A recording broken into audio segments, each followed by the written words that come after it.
Hello, this is Timothy Wood with Citadel Civil Engineering. This is CIVL202 Statics, Learning Objective 1.2.3, where we'll be discussing relative position and force along a line. Just as a reminder, this class in statics, we're developing tools that we'll use in future classes. This concept, particularly of relative position, will be used in dynamics when we talk about relative acceleration and relative velocity. However, in this class, we're looking at it so that we can use it to develop force along a line and further develop our force vectors so that eventually we can work in particle equilibrium and rigid body equilibrium doing statics itself. Now, for this example, I want to use an example from a classic movie. This is the 1968 movie Bullitt, starring Steve McQueen. Y'all may know him actually by reference from Lightning McQueen in another movie.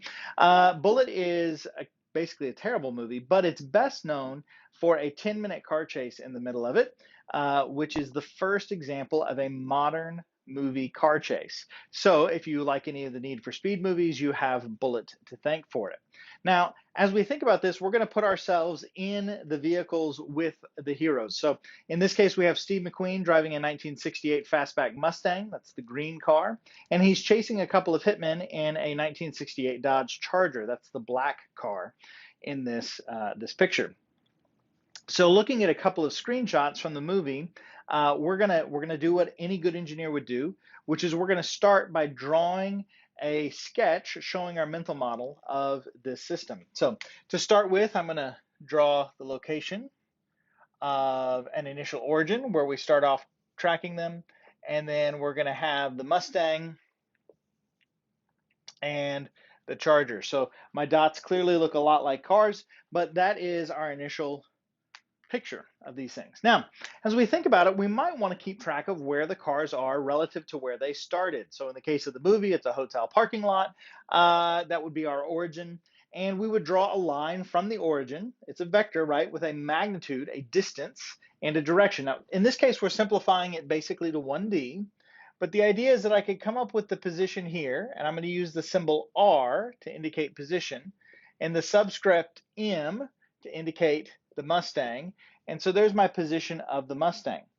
Likewise, I can do another line to indicate R sub C, so the position of the Charger. And again, these are vector quantities because they're going to have both magnitude and direction. You know, if you're thinking about staying in the hotel parking lot, you could say they go that way, and they've gone so many miles that way. And now you have a vector with both magnitude and direction.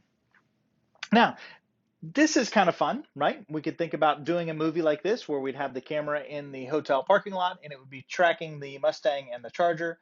But quite honestly, this would get rather boring. Instead, what the movie does is it cuts between these two scenes where we're either with Steve McQueen and his Mustang or we're with the bad guys in their Charger. So on the left side, we have Steve McQueen. You can see his jawline there in the rearview mirror. Looking at the Charger out in front of him. And so the question is, how would I draw this particular scene, looking at the Charger from the Steve McQueen's vantage point? How would I draw that on my diagram? Well, I'd start with where I am, which is here next to the Mustang, and I would draw an arrow to where I'm looking. This is the Charger. So if we think about this, this would be well, there's lots of ways we could do this, right? So this is going to be another position vector, so an R with a hat. And as we think about this, your textbook would write this vector this way. So it would say R, and it would have the subscript MC. And this would be read as the position or the position vector from M to C. That's how we would read this vector. So this is our Hibbler textbook.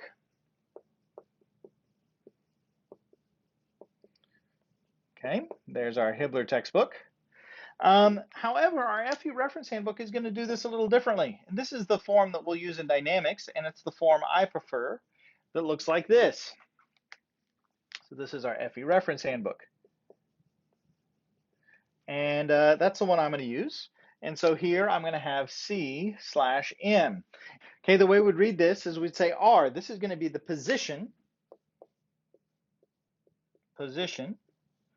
of the Charger, because remember, that's what we're looking at in that left-hand picture. And we read the slash as with respect to the Mustang. Okay, so the way this looks, R indicates position. C, that's the Charger. The slash will read as with respect to, and then the Mustang. Okay, so that's how we read that. Position of the Charger with respect to the Mustang. Now, if we think about this mathematically, how would we calculate this value? Well, if we look at it, we have the position of the Charger and the position of the Mustang. And if we wanted to know this distance and have the arrow pointed that way, so it would be positive, what we would do is we'd take the position of the Charger and we would subtract from it, so we would invert this arrow, right, minus the position of the Mustang, and that would give us this vector right here. Now, what I like about this notation of the position of the Charger with respect to the Mustang, so the with respect to, is that my subscripts match the order that they show up here. And so the idea here is what I'm doing is my Mustang's becoming my new origin, right? Functionally, I'm sitting in the car with Steve McQueen. That becomes my new origin. Now, if I wanted to draw a picture of what's happening on the right side, where I'm sitting with the two bad guys looking at the front grille of the Mustang in the rearview mirror, that would be the Ford Mustang with respect to the Dodge Charger. So now what we're looking at is the Mustang. That's where our arrow is going to go. And our new origin, or where we're sitting, is with the bad guys in their Charger. And we would say this is RM/C. So in this case, we're going to have the position of the Charger with respect to the Mustang. Mustang with respect to the Charger. We're going to have the position of the Mustang with respect to the Charger, which is going to be equal to where the Mustang is minus the Charger, because remember, we're flipping that arrow around like so. Again, my subscripts flipped, and you'll notice that these two different values will end up being exactly the same magnitude, but having different directions depending on which position vector we're looking at. All right, so this gives us an idea of what the position vector is about. The one key thing that I'll say is that this requires a common origin, which is normal for us.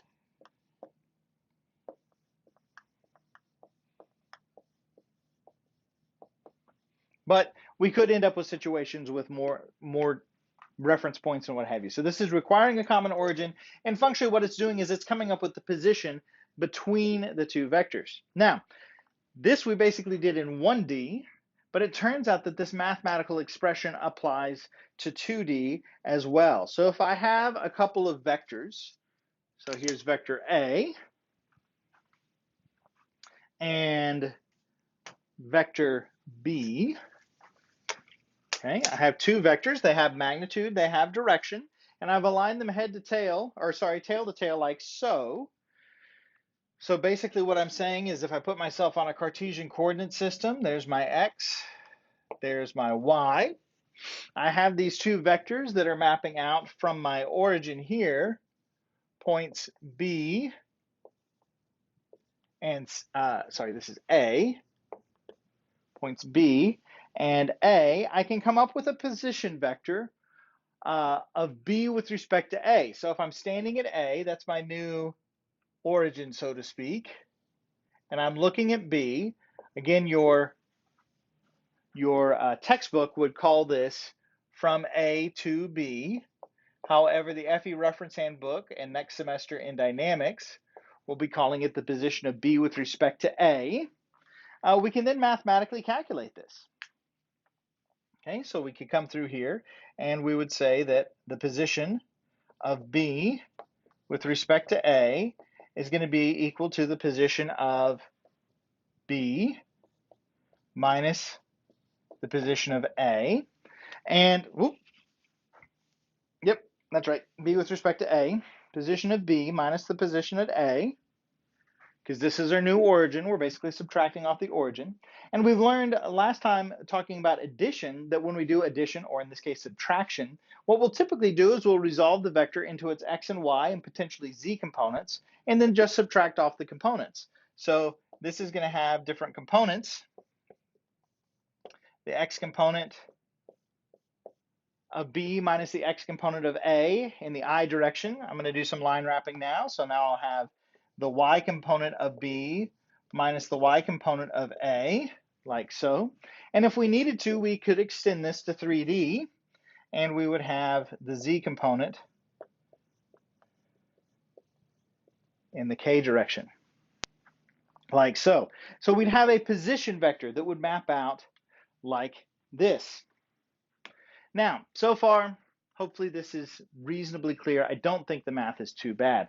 We're going to adjust the size of the screen here real quick so you can get a better look. All right, so we've got all of this going for us. Now, we talked about how we actually want to apply this to a force vector. So the idea, a common occurrence, might be that we have a rope. So here's my rope, and if we look at my rope, we'll notice that I'm pulling on it. Yes, so I'm pulling on it, and which means that I'm applying a force along the direction of the rope. We can think of this as the dog walker, right, where the dog is pulling. So I have a force along this rope. And let's say that I was applying that force like so, where it was anchored at A, and I was pulling toward B, okay? And so I'd have a force that's pointed in the same direction as the rope, so a force along the line. Now the idea is that if I know where A and where B are, I can come up with the position vector, and so hopefully this part has made sense. And then once I come up with that position vector, we can calculate the unit vector from the position vector, just like we did in 3D. So we need to come up with the magnitude, okay? So the distance between 2 points in space. So this would be our distance, B, with respect to A. We'll notice now that it doesn't have the hat because we're just looking at the distance, let's say the length of the rope between A and B. And that's going to be based on the Pythagorean theorem. So x squared plus y squared, and then if we're in 3D, plus z squared, like so, and we'll have the overall magnitude. And then from there, we should be able to calculate the unit vector, which we'll recall that the unit vector was simply going to be equal to the vector itself, which has both magnitude and direction, divided by the magnitude, which gives us a magnitude of 1 and lets us keep just the direction. And so our unit vector in this case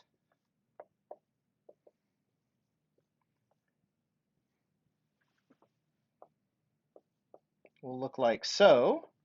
And this is in your FE reference handbook, by the way. So we're taking a distance and we're dividing it, the x component, and dividing it by the overall distance. We notice that our units in each case would be distance of length because we're talking about a position vector. So if we're thinking about cars, maybe miles is the appropriate unit. If we're thinking about rope on the board, maybe we've got inches or centimeters. If we're working in base units, that'd be feet and meters. And so we'll be able to go through and we'll notice that in each case, our units cancel out, meter over meter. If we wanted to double check our work, we could do the sum of the squares of the unit vector, and that would tell us, hopefully, it'd be equal to 1 because the unit vector should be 1 long. So this is just like we did with forces, but now we're doing it with a position vector. And what we're doing is we're taking this idea of our rope that we're pulling on in the same direction. We have its position, like so, B with respect to A. And now we've solved for the unit vector, mu, B with respect to A, that points in the same direction as the rope. Now, I've said it a couple of times, but if we think about our force along the line, what we're saying is that I know the spatial position of the rope, but when I pull, my force is going in that same direction. So it turns out that my force points in the same direction as the rope. So if I wanted to think about the force B with respect to A, it's going to point in that same direction. Which means,